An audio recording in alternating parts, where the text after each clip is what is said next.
Hello friends, कैसे हो आप लोग। होप सो अच्छे ही होंगे। दोस्तों, आज का ये सेशन मैं क्लास 11th के लिए लेने जा रहा हूं और इस सेशन में हम जिस टॉपिक को देखेंगे वो है सेट्स। ऑलरेडी सेट्स के मैंने कुछ क्लासेस लिए हुए हैं, आप जाके प्लेलिस्ट से चेक कर सकते हैं। तो चलिए आज का ये सेशन अब हम स्टार्ट करते हैं। दोस्तों, आज के इस सेशन का जो हमारा टॉपिक है वो है कार्टेशियन प्रोडक्ट ऑफ सेट्स। तो चलिए इस टॉपिक को अब स्टार्ट करते हैं। यहां लिखा है let A and B any two non empty sets. ये क्या कह रहा है, यहां पर एक सेट ए दिया हुआ है जिसको हम कैपिटल ए से रिप्रेजेंट कर रहे हैं, एक सेट बी दिया है जिसे हम कैपिटल बी से रिप्रेजेंट कर रहे हैं, और दोनों सेट कैसे हैं, दोनों सेट हैं हमारे नॉन एम्प्टी सेट्स। चलिए उसके बाद देखते हैं the set of all ordered pair A comma B such that small a belongs to A and small b belongs to b is called Cartesian product of set A and B and is denoted by A, बीच में multiplication का sign B। अच्छा, यहां अब क्या कह रहा है, जैसे हमारे पास यहां एक सेट A दिया है, एक सेट B दिया है, और इसके अंदर क्या है, A जो एक एलिमेंट है जो बिलोंग कर रहा है इस कैपिटल A सेट से, और यहां पर स्मॉल b जो बिलोंग कर रहा है कैपिटल B सेट से। अब क्या कर रहा है, यहां पर ये बोल रहा है ऑर्डर्ड पेयर। अब बोल रहा है जब हम A क्रॉस बी निकालेंगे, इट मीन्स यहां पर हम प्रोडक्ट निकालेंगे इन दोनों सेट्स का। तो जैसे ही हम यहां प्रोडक्ट निकालेंगे तो यहां पर प्रोडक्ट निकालने के बाद क्या होना चाहिए, वो एक ऑर्डर्ड पेयर में निकल कर आएगा। ये कहना क्या चाह रहा है वो अभी हम एग्जाम्पल से देखेंगे। चलिए अब उसके पहले हम यहां पर देख लेते हैं जो पॉइंट्स यहां पर लिखे हुए हैं। यहां लिखा हुआ है A cross B equal to bracket A comma B, यानी ऑर्डर्ड पेयर में लिखा हुआ है, जहां पर स्मॉल ए जो है कैपिटल ए सेट से बिलोंग कर रहा है और स्मॉल बी जो है बिलोंग कर रहा है कैपिटल सेट बी से। अब चलिए एग्जांपल के थ्रू समझने की कोशिश करते हैं यहां पर ये कह क्या रहा है।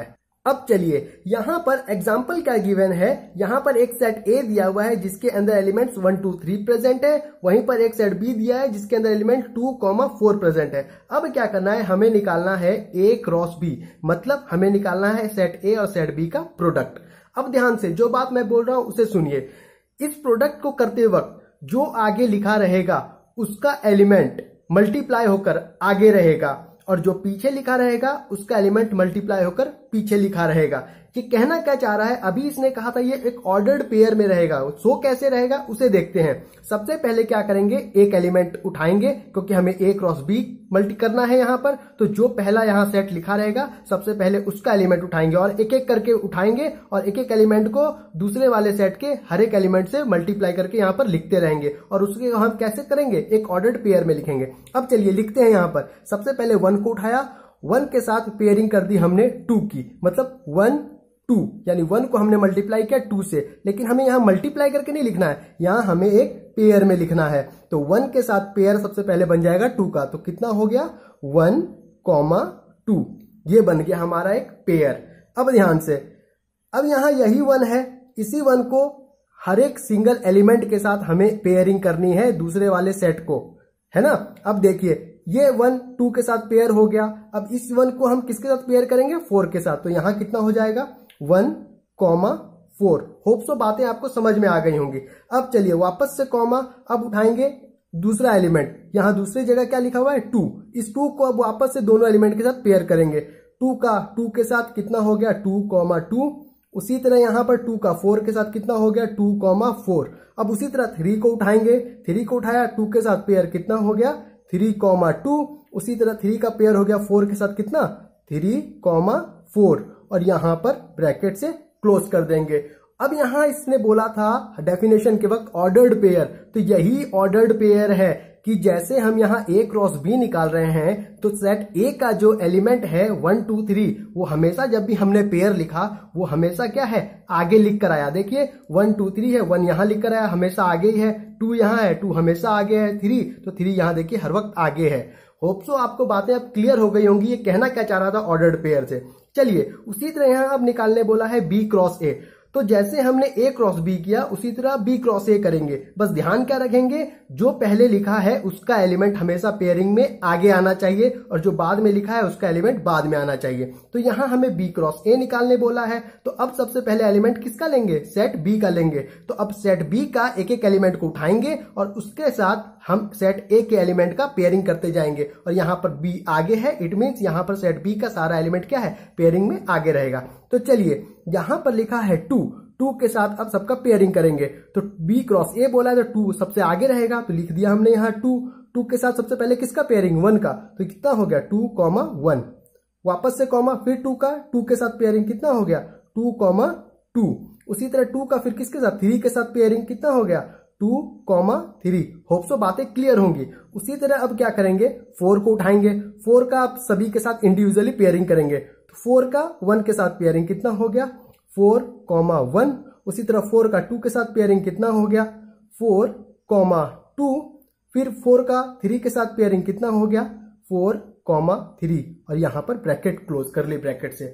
यही हो गया हमारा B क्रॉस A, यही निकल कर आ गया प्रोडक्ट ऑफ 2 सेट्स। जैसे यहां पर A क्रॉस B निकल कर आया उसी तरह यहां B क्रॉस A निकल कर आ गया। होप सो बातें क्लियर हो गई होंगी। अब यहां लिखा है A cross A, hope so आपको अगर ये दोनों चीजें समझ में आ गई होंगी तो आप A क्रॉस A इजिली निकाल सकते हैं। इसमें क्या करना है, यहां पर सेट B को कंसीडर नहीं करना, इस सेट B के जगह वापस से इस सेट A को ही रखना है और इन दोनों सेट्स को क्या करना है, हमें प्रोडक्ट करके यहां लिख लेना है। होप सो बातें क्लियर होंगी। अब चलिए यहां पर A क्रॉस A भी लिख कर देखते हैं।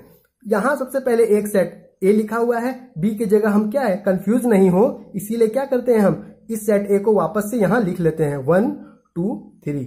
चलिए अब यहां पर पहला एलिमेंट उठाएंगे, उसके बाद सभी के साथ पेयरिंग कर देंगे। 1 का 1, 2, 3 सबके साथ पेयरिंग कितना हो जाएगा, 1 का 1 के साथ पेयरिंग 1, 1। उसके बाद फिर वापस से 1 का 2 के साथ पेयरिंग हो गया। उसी तरह यहां पर 1 का 3 के साथ पेयरिंग हो गया। अब यहां पर वापस से 2 को उठाएंगे, फिर 1, 2, 3 के साथ पेयरिंग कर देंगे। तो लिख देंगे यहां 2 उठाया, 2 का 1 के साथ पेयरिंग। उसी तरह यहां 2 उठाया, 2 का 2 के साथ पेयरिंग। उसी तरह यहां पर 2 उठाया और 2 का 3 के साथ पेयरिंग। होप सो बात आप समझ रहे होंगे। उसी तरह यहां से 3 उठाएंगे और 3 का सभी के साथ पेयरिंग लिख देंगे। कितना हो जाएगा, यहां पर 3 उठाया, 3 का 1 के साथ पेयरिंग हो गया। फिर 3 उठाया हमने, 3 का 2 के साथ पेयरिंग हो गया। फिर 3 उठाया, 3 का 3 के साथ पेयरिंग हो गया और यहां पर क्लोज कर दिया हमने। तो ये क्या आ गया, A cross A। Hope so बातें अब क्लियर हो गई होंगी। अब ध्यान से जो बात मैं अब कह रहा हूं उसे अब ध्यान से समझने की कोशिश कीजिए। यहां हमने निकाला A क्रॉस B, यहां हमने निकाला B क्रॉस A। अभी इसे छोड़िए A क्रॉस A को, खाली इन दोनों पर ध्यान दीजिए। यहां पर A क्रॉस B जब निकाला हमने तो यहां पर जो सेट आगे लिखा था उसका एलिमेंट हमेशा क्या हो गया, आगे हो गया। और यहां पर वापस से B यहां आ गया तो इसमें इसका मतलब B का सारा एलिमेंट आगे हो गया। तो अब ध्यान से देखिए, क्या यहां पर ये दोनों सेट्स आपस में बराबर दिख रहे हैं क्या, नहीं, यानी A क्रॉस B और B क्रॉस A आपस में क्या है, बराबर नहीं दिख रहे हैं। हाँ, ऐसा हो सकता है कि कुछ एलिमेंट्स कॉमन मिल जाए, दैट इज डिफरेंट थिंग। लेकिन अगर हम ये कहें कि A क्रॉस B कंप्लीटली बराबर होगा B क्रॉस A के, तो ये नहीं होगा। इस बात को आप ध्यान में बैठा लीजिए कि A क्रॉस B और B क्रॉस A आपस में बराबर कभी नहीं होंगे। और किस कंडीशन में होंगे वो आगे हम देखेंगे, लेकिन अगर हम एक जनरल बात करें तो A क्रॉस B और B क्रॉस A कभी बराबर नहीं होंगे। होप सो इतनी बातें आपको क्लियर हो गई होंगी। चलिए यहां पर एक और पॉइंट लिखा हुआ है, इफ A इक्वल टू 5 और B equal to 5 then A cross B equal to 5। ये कहना क्या चाह रहा है, समझिए बात। यहां लिखा है A इक्वल टू 5, मतलब यहां पर ये बात कर रहा है एम्प्टी सेट की। और यहां पर चाहे A एम्प्टी सेट हो जाए या B एम्प्टी सेट हो जाए, दोनों में से कोई अगर एक भी एम्प्टी सेट हो गया और उसके बाद अगर हम इन दोनों का प्रोडक्ट निकालेंगे तो वो 5 ही निकल कर आएगा। कैसे, आप समझने की कोशिश कीजिए जनरल टर्म में। सपोज मान लीजिए A यहां पर हो गया एम्प्टी सेट और B सपोज यहां पर एम्प्टी सेट नहीं है ना, यहां और लिखा है, दोनों में से कोई एक हो तो चलेगा। अब देखिए यहां पर सपोज मान लेते हैं B एक नॉन एम्प्टी सेट है और यहां पर A एक एम्प्टी सेट है। मतलब एम्प्टी सेट कहने का मतलब इसका जीरो एलिमेंट, जीरो से किसी भी टर्म को मल्टीप्लाई करो जीरो ही आएगा। इसीलिए यहां पर ये जीरो था, यहां पर ये जीरो नहीं था, लेकिन ये जीरो नहीं होने के कारण भी अगर यहां ये जीरो था तो जीरो से मल्टीप्लाई होकर ये जीरो आ गया। होप सो बात समझ गए होंगे। उसी तरह अगर यहाँ पर मान ले कि एक नॉन एम्प्टी सेट है और बी यहाँ पर अब एम्प्टी सेट है, मतलब बी यहाँ पर जीरो है कंप्लीटली, इसके पास एक भी एलिमेंट नहीं है, और ए के पास अगर नॉन एम्प्टी है तो कुछ एलिमेंट होगा, तो क्या फर्क पड़ता है, बी तो जीरो है ना, जीरो से वापस ए मल्टीप्लाई होगा तो वापस से जीरो आ जाएगा। तो यही बात ये सेट्स के टर्म में कह रहा है, अगर दोनों में से कोई अगर एक भी सेट नॉन एम्प्टी रहा और दूसरा अगर एम्प्टी निकल गया तो एम्प्टी सेट से मल्टीप्लाई होते ही non empty set completely product वो एक एम्प्टी सेट का दे देगा। होप सो इतनी बातें आपको समझ में आ गई होंगी। चलिए अब आगे देखते हैं। अब चलिए यहां पर जो अगला पॉइंट लिखा है उसे देखते हैं।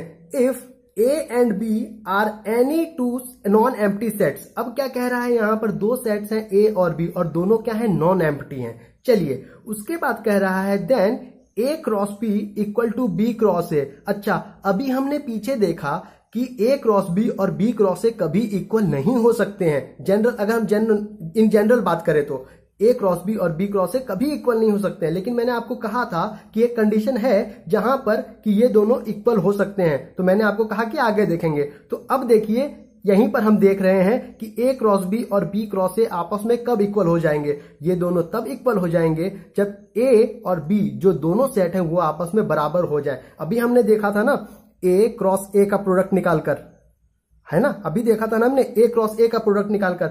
पहले हम क्या कर रहे हैं, एक सेट A ले रहे हैं, दोबारा वापस से एक सेट A ले रहे हैं, इन दोनों को प्रोडक्ट कर रहे हैं। चाहे हम इस तरह से प्रोडक्ट कर लें या फिर सेट का इस तरह से प्रोडक्ट कर लें, आप कुछ भी कर लीजिए, दोनों सेट क्या है, सेम है, मतलब दोनों का प्रोडक्ट क्या आएगा, सेम आ जाएगा। उसी तरह अगर A और B आपस में बराबर हो गए, मतलब A और B बराबर होते ही B की जगह हम A लिख सकते हैं, तो ये सेम कंडीशन अप्लाई हो जाएगा A क्रॉस A वाला। चाहे आप इस तरफ से प्रोडक्ट कर लीजिए और इस तरफ से प्रोडक्ट कर लीजिए, दोनों को मिला लीजिए, दोनों हमेशा ही सेम आएगा। इसीलिए क्या हो जाएगा, A क्रॉस B और B cross A in general कभी इक्वल नहीं होंगे, लेकिन अगर सेट A और सेट B आपस में इक्वल हो गए तो यहां पर इन दोनों का प्रोडक्ट भी क्या हो जाएगा, इक्वल हो जाएगा। होप सो इतनी बातें आप समझ गए होंगे। चलिए अब अगला पॉइंट क्या कह रहा है, इफ A जो सबसेट है B का एंड C जो सबसेट है D का, अगर ऐसा कंडीशन रहा कि हमारे पास चार सेट हैं A B C D और वहां पर जो सेट A है वो B का सबसेट हो और सेट C जो है वो सेट D का सबसेट हो, अगर ऐसा कंडीशन दिखा तो A का C के साथ जो प्रोडक्ट होगा उसका जो अपना निकलेगा एलिमेंट वो क्या होगा, वो भी सबसेट होगा B का D के साथ जो प्रोडक्ट निकालेंगे उसके सेट से। होप सो बात समझ गए होंगे। ये एक पॉइंट है, इसे आप ध्यान में रखेंगे। अब चलिए आगे चलते हैं दूसरे पॉइंट पर। अब चलिए हमारा अगला पॉइंट है उसे देखते हैं। Let A and B two non empty sets having n elements in common. अब ये क्या कह रहा है, जरा इसे समझते हैं। यहां पर एक सेट A दिया है, एक सेट B दिया है, दोनों कैसे हैं, दोनों नॉन एम्प्टी सेट्स हैं। अच्छा, वो कह रहा है सेट A के अंदर कुछ एलिमेंट प्रेजेंट होगा, सेट B के अंदर भी कुछ एलिमेंट्स प्रेजेंट होगा, लेकिन सेट A के अंदर और सेट B के अंदर जो एलिमेंट्स प्रेजेंट हैं उनमें से कुछ एलिमेंट्स ऐसे हैं जो क्या है, आपस में कॉमन है। तो उन एलिमेंट्स को क्या मान लिया है, n। यहां पर सपोज यहां ये कह रहा है सेट A और सेट B के अंदर जो एलिमेंट्स प्रेजेंट हैं उनमें से जो n नंबर ऑफ एलिमेंट्स हैं वो इन दोनों में क्या है, कॉमन है। तो उसके बाद ये क्या कह रहा है, then A cross B and B cross A have n square elements in common. अच्छा, ये कहना क्या चाह रहा है, अगर ये दोनों सेट के अगर अंदर n एलिमेंट्स कॉमन है तो जैसे ही हम A क्रॉस B निकालेंगे प्रोडक्ट और B क्रॉस A प्रोडक्ट निकालेंगे तो इन दोनों के अंदर जो कॉमन निकलेगा वो क्या होगा, इस n का होल स्क्वायर हो जाएगा। उतना नंबर ऑफ एलिमेंट्स क्या है यहाँ पर इन दोनों प्रोडक्ट के अंदर कॉमन हमें दिखेगा। तो चलिए एग्जाम्पल से इस पॉइंट को देखते हैं। यहां पर एक सेट A गिवन है जिसके पास एलिमेंट 1 2 3 है और सेट B गिवन है एलिमेंट 2 3 है। ध्यान से यहां पर 2 3 प्रेजेंट है, यहां पर भी 2 3 प्रेजेंट है, मतलब इन दोनों सेट्स के अंदर दो एलिमेंट्स यहां है, क्या है, कॉमन है। इट मींस यहां पर जब हम A क्रॉस B निकालेंगे और B क्रॉस A निकालेंगे, इन दोनों के अंदर जो सेट निकल कर आएगा एलिमेंट्स का पेयरिंग में, तो वहां क्या होगा, वहां पर जो नंबर ऑफ कॉमन एलिमेंट्स आएगा ना वो यहां पर तो नॉर्मल अगर जनरल बात करेंगे तो सिंगल ये दो ही हैं, तो लेकिन अगर हम प्रोडक्ट के लिए अंदर निकालेंगे तो ये 2 का स्क्वायर हो जाएगा 4, मतलब इन दोनों के बीच में टोटल 4 ऐसे एलिमेंट्स होंगे जो क्या है, कॉमन हमें निकलेंगे। अब चलिए देखते हैं मल्टीप्लाई करके कि क्या होता है। सबसे पहले A क्रॉस B, आगे क्या है A, तो A का सबसे पहले एलिमेंट उठाएंगे एक एक एलिमेंट और B के साथ क्या करेंगे, पेयरिंग करके लिखते जाएंगे। चलिए तो यहां क्या हो गया, 1 का उठाएंगे 2 के साथ, 1 का 2 के साथ पेयर कर लिया तो कितना हो गया 1 2, वापस से 1 का 3 के साथ बना लिया पेयर, तो कितना हो गया 1 3। उसी तरह 2 का 2 के साथ पेयर बना लिया हमने, कितना हो गया 2, 2 का वापस से 3 के साथ पेयर कितना हो गया 2, 3। उसी तरह 3 का 2 के साथ पेयर कितना हो गया 3, 2 और 3 का 3 के साथ पेयर कितना हो गया 3, 3। होप सो बातें क्लियर होंगी। ये हमारा क्या निकल कर आ गया A क्रॉस B। अब चलिए उसी तरह अब हमें क्या निकालना है B क्रॉस A। तो अब आगे क्या है B, तो सबसे पहले B का एक एक एलिमेंट उठाएंगे और उसी एक एलिमेंट को हम क्या करेंगे एक एलिमेंट के साथ सिंगल एलिमेंट के साथ पेयर करते चलेंगे। तो यहाँ 2 है, 2 का 1 के साथ पेयरिंग करेंगे तो कितना हो गया 2, 1। उसी तरह 2 का 2 के साथ पेयरिंग करेंगे तो कितना हो गया 2, 2। फिर 2 का 3 के साथ पेयरिंग करेंगे कितना हो गया 2, 3। उसी तरह 3 को उठाएंगे तो 3 का 1 के साथ पेयरिंग करेंगे हो गया 3, 1। और यहां पर 3 का 2 के साथ पेयरिंग हो जाएगा 3, 2 और 3 का 3 के साथ पेयरिंग हो जाएगा 3, 3। होप सो बातें क्लियर हो गई। अब क्या बोला था, यहां पर हमें दिखा था 2 एलिमेंट कॉमन है, मतलब अब प्रोडक्ट के अंदर इन दोनों सेट्स के अंदर हमें क्या है 4 एलिमेंट्स मिलने चाहिए जो क्या है यहां पर कॉमन होंगे। चलिए देखते हैं, खोजते हैं। यहां पर देखिए, यहां दिखा हमें 2, 2, यहां भी दिखा हमें 2, 2 दिख गया। चलिए आगे देखते हैं, यहां दिखा हमें 2, 3, वापस से यहां भी दिखा हमें 2, 3। चलिए ये भी दिख गया। यहां दिखा हमें 3, 2, यहां भी दिखा हमें 3, 2, यहां दिखा 3, 3, यहां भी दिखा 3, 3। अब देखिए एक भी एलिमेंट नहीं बचा जो कि क्या है कॉमन है, मतलब हमारे पास कॉमन एलिमेंट कितने आ गए 1, 2, 3 और ये 4, यहां भी 1, 2, 3, 4 है ना। यानी इन दोनों को मिलाकर टोटल कितने कॉमन एलिमेंट आ गए 4 एलिमेंट कॉमन आ गए। अगर नॉर्मल सेट के अंदर यहां पर जितना नंबर ऑफ एलिमेंट्स कॉमन निकलेगा उसका स्क्वायर करके ही प्रोडक्ट के अंदर जो एलिमेंट निकलेगा वो कॉमन आ जाएगा। यहां 2 एलिमेंट कॉमन थे यानी 2 का स्क्वायर 4, यानी इन दोनों के अंदर 4 कॉमन मिलने चाहिए थे। यहां पर देख लीजिए 1, 2, 3, 4 ही कॉमन मिल गए। होप सो आपको ये पॉइंट अब क्लियर हो गया होगा। चलिए अब अगले पॉइंट पर चलते हैं। अब चलिए हमारा यहां पर जो अगला है वो है क्वेश्चन एक गिवन। यहां पर क्वेश्चन क्या है उसे देखते हैं।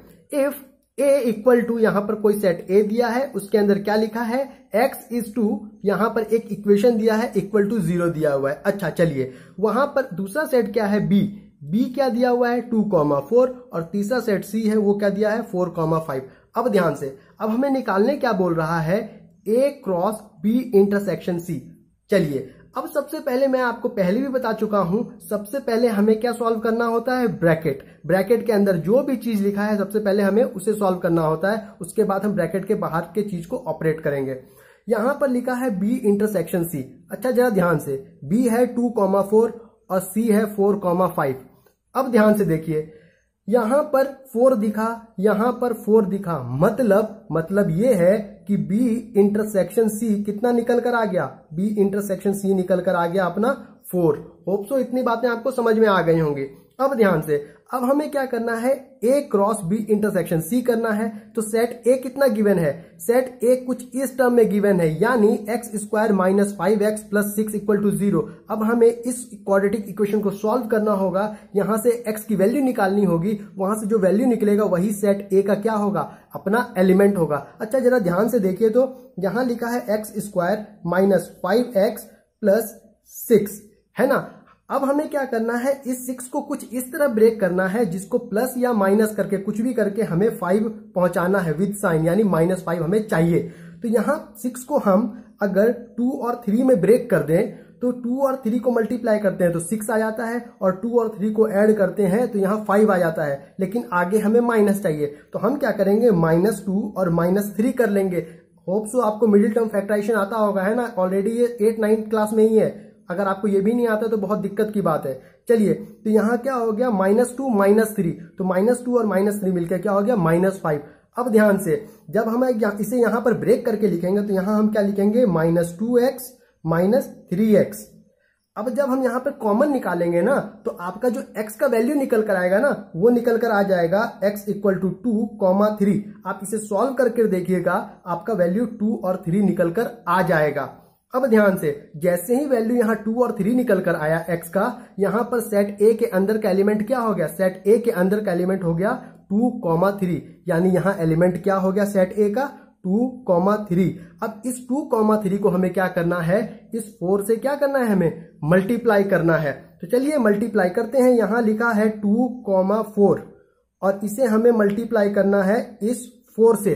तो अब ध्यान से, ये सेट आगे लिखा हुआ है, इट मीन्स इसका सारा एलिमेंट आगे आगे रहेगा और सेट बी का सारा एलिमेंट जो भी गिवन है, यहाँ अब खाली 4 है तो ये क्या होगा, ये पीछे ही रहेगा। अच्छा, एक बार ऑप्शन पर नजर डाल लेते हैं। ऑप्शन पर नजर डाल रहे हैं तो 4 हर वक्त पीछे ही आएगा। यहां देखिए 2,4 3,4, अच्छा ये दिखा एक। उसके बाद क्या दिखा, 4,2 4,3, ये भी दिखा। यहाँ 2,4 3,4 4,4। अब जरा ध्यान से देखिए, यहां पर सिर्फ 2 ही एलिमेंट है, सॉरी यहां पर 4 लिख रहा हूं मैं, यहां 3 है ना। यहां पर सिर्फ 2 ही एलिमेंट है और यहां पर एक एलिमेंट है, यानी 2 4 के साथ मल्टीप्लाई होगा तो एक पेयर आएगा अपना 2,4, और जब 3 4 के साथ होगा तो ये आएगा 3,4। ये कहीं दिख रहा है क्या ऑप्शन में 2,4 और 3,4? हाँ, हमें तुरंत दिख गया 2,4 और 3,4 फर्स्ट ऑप्शन के अंदर ही दिख गया। मतलब ये जो फर्स्ट वाला होगा ना, यही क्या हो जाएगा, अपना आंसर हो जाएगा। होप सो आपको ये सवाल समझ में आ गया होगा। चलिए अब आगे देखते हैं। अब चलिए हमारा जो अगला क्वेश्चन गिवन है उसे देखते हैं। यहां पर गिवन है एक सेट ए, कितना दिया हुआ है, a, b। दूसरा सेट बी दिया है, कितना दिया है, c, d, और तीसरा सेट सी दिया है d, a। अच्छा चलिए, उसके बाद क्या है, यहां पर कुछ वैल्यूज लिखकर दिया हुआ है ना। यहां पर क्या है, कुछ वैल्यूज लिख कर दिया है। सबसे पहले ध्यान दीजिए, यहां पर जो वैल्यूज हैं वो एक ऑर्डर्ड पेयर में लिख कर दिए गए हैं। मतलब कहीं ना कहीं जब ये पेयरिंग दिख रही है हमें एक सेट के अंदर, अगर इंडिविजुअल एलिमेंट होता तो फिर हम ये नहीं सोचते कि यहां पर कुछ प्रोडक्ट यूज हुआ होगा, लेकिन यहां हमें दिख रहा है पेयरिंग।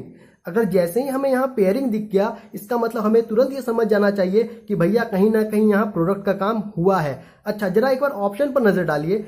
पहला ऑप्शन में कहीं भी प्रोडक्ट नजर आ रहा है, कहीं भी प्रोडक्ट नजर नहीं आ रहा है। आप चाहे यहाँ यूनियन इंटरसेक्शन कुछ भी कर लीजिए, आप इस रिजल्ट को पेयर में लिख ही नहीं पाएंगे इंटरसेक्शन और यूनियन का यूज करके। मतलब पहला ऑप्शन तो हमारा ऐसे ही नेग्लेक्ट हो गया। चलिए दूसरे ऑप्शन को देखिए। दूसरे ऑप्शन में भी यहाँ कहीं भी प्रोडक्ट नजर नहीं आ रहा, बिना प्रोडक्ट के हम पेयर में लिख ही नहीं सकते। इसका मतलब दूसरा ऑप्शन भी खत्म हो गया। ऑप्शन से ही क्वेश्चंस को सॉल्व करने की कोशिश कीजिए। यहां पर 2 ऑप्शन हमने एलिमिनेट कर लिया। अच्छा चलिए, तीसरा ऑप्शन और चौथा ऑप्शन हमें दिख रहा है, यानी यहां पर प्रोडक्ट दिखा, यानी प्रोडक्ट के हेल्प से हम क्या कर सकते हैं, यहां पर ये रिजल्ट ला सकते हैं। लेकिन आखिर इन दोनों में से वो ऑप्शन है कौन सा, उसके लिए सबसे पहले हमें क्या है, ब्रैकेट पर नजर डालनी होगी। क्यों? क्योंकि दोनों तरफ हमें ए से ही मल्टीप्लाई करना है, यानी यहां जो मेन काम है वो करेगा ये ब्रैकेट। ये ब्रैकेट ही डिसाइड कर देगा कि ये रिजल्ट किससे आएगा। तो सबसे पहले यहां लिखा है बी इंटरसेक्शन सी। अच्छा चलिए, यहां पर हम बी इंटरसेक्शन सी निकालते हैं। जैसे ही हम बी इंटरसेक्शन सी निकालते हैं, वहां हमें खाली क्या दिखा, डी कॉमन दिखा। इट मीन्स कि बी इंटरसेक्शन सी का वैल्यू कितना आ गया, सेट में सिर्फ डी आ गया। अच्छा जरा ध्यान दीजिए, ए कितना लिखा हुआ है, ए लिखा हुआ है अपना a, b।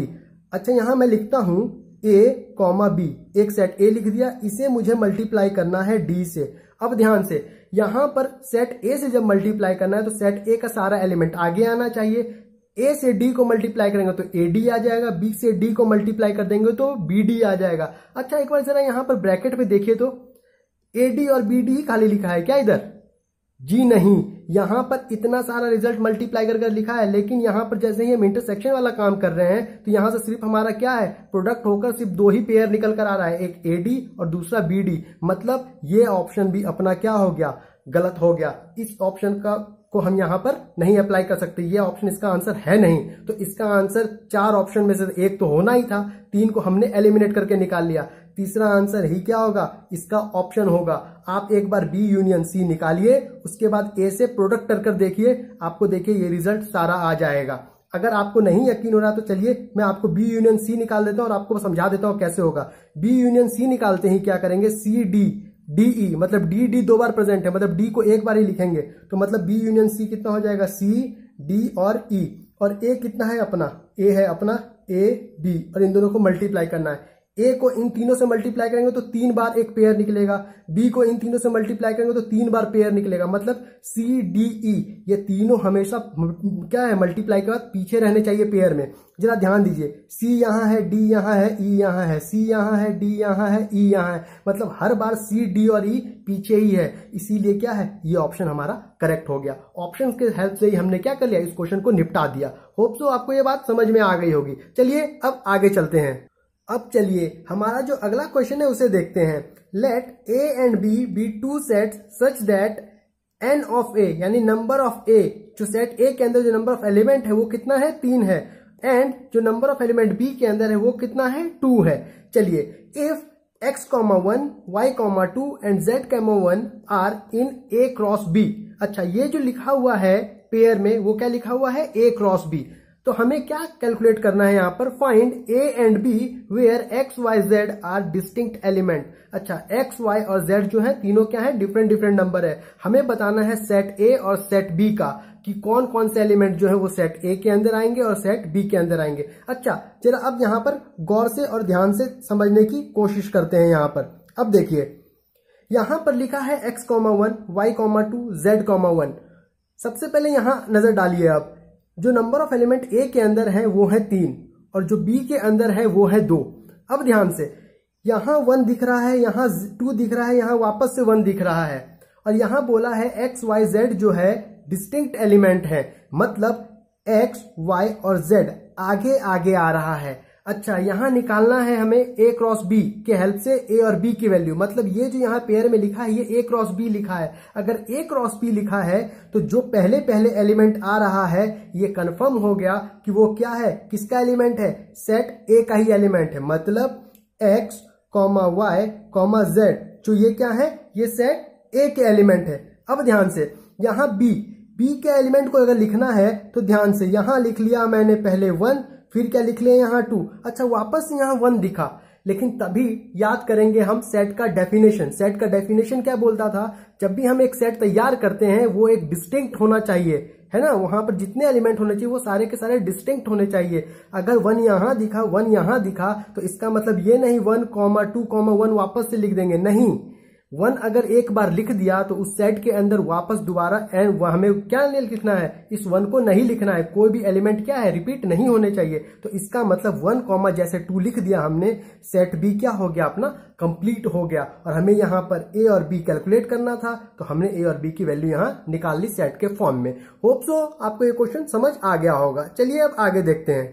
अब चलिए यहाँ पर जो हमारा अगला पॉइंट है उसे देखते हैं। पॉइंट क्या लिखा है, if the set A has m elements, set B has n elements, then the number of elements in A cross B is बराबर किसके है, m into n। अच्छा, ये कह क्या रहा है, हमारे पास एक सेट A है जिसमें कि कुछ एलिमेंट्स प्रेजेंट है, तो वो m number of elements present है।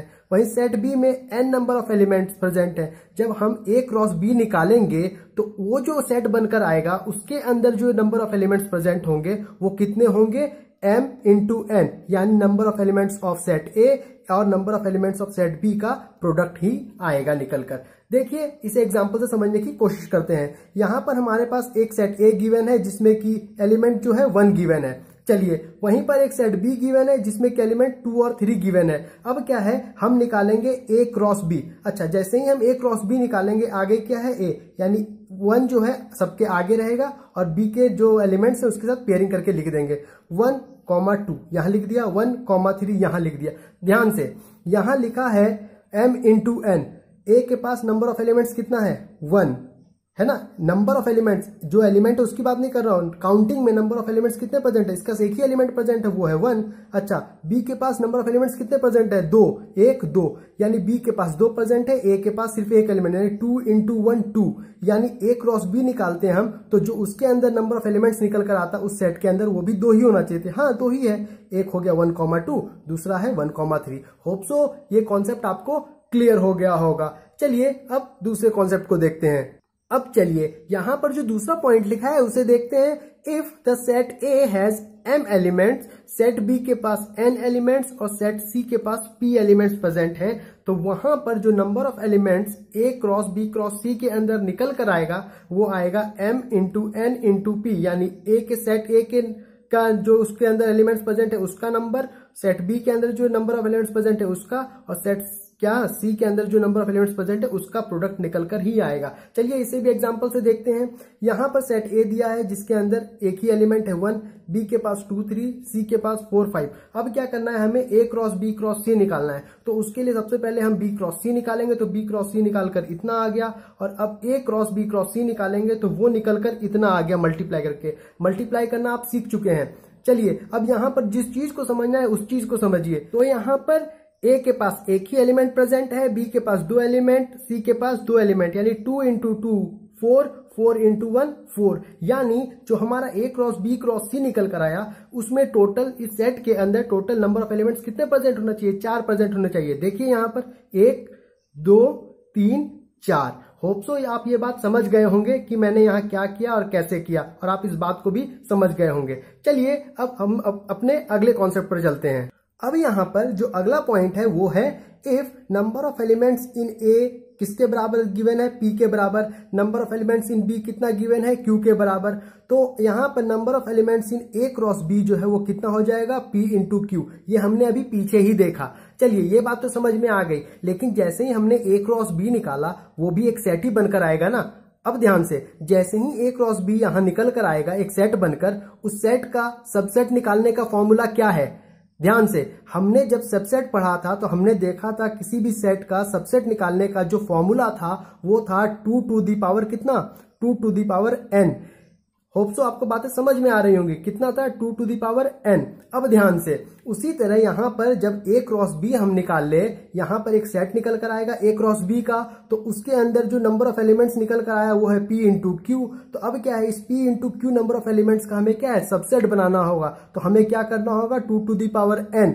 n क्या है, n की जगह रखेंगे अब इस p इंटू क्यू, यानी नंबर ऑफ एलिमेंट्स को। कितना है यहाँ पर, p इंटू क्यू। तो a क्रॉस b के लिए जो नंबर ऑफ सबसेट्स है वो कितना निकल कर आ जाएगा, 2 टू दी पावर ये नंबर ऑफ एलिमेंट्स, यानी p into Q. Hope so आपको बात समझ में आ गई होगी। चलिए एग्जांपल देखते हैं। यहां पर जैसे सेट ए गिवन है, कितना है इसके पास एलिमेंट, 1 2 3 4 7, और बी के पास कितना है, 6 5 8। अब ध्यान से, ए के पास नंबर ऑफ एलिमेंट्स कितना है वो ध्यान दीजिए, 1 2 3 4 और 7 यानी 5, यानी टोटल यहां पर 5 नंबर ऑफ एलिमेंट्स प्रेजेंट है ए में। उसी तरह बी में नंबर ऑफ एलिमेंट्स कितने प्रेजेंट है उसे देखिए आप, 1 2 3, यानी बी में नंबर ऑफ एलिमेंट्स प्रेजेंट है 3।